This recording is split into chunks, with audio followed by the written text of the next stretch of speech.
Hello guys, তোমরা সবাই কেমন আছো? আমি তো খুব ভালো আছি। এখানে নতুন রেসিপি নিয়ে আসলাম, সেটা হলো আনারস মাখা। তো কে কে আনারস মাখা খেতে পছন্দ করো কমেন্টে জানাবা। তো এটার জন্য আমরা কী নিলাম দেখতেই পাচ্ছ, আনারস এভাবে কেটে নিবে। তারপর হচ্ছে কাঁচা লঙ্কা, লবণ, চিনি।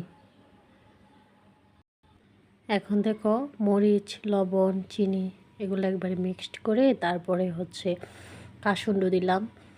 তারপরে এগুলোকে আনারসে মিক্সড করব। তো তোমরা দেখতে থাকো। সো গাইজ, আমার মাখাটা দেখে বুঝতেই পারছো কতটা ইয়াম্মি হবে। তো তোমরা একবার হলে ওইগুলো ট্রাই করে দেখবা।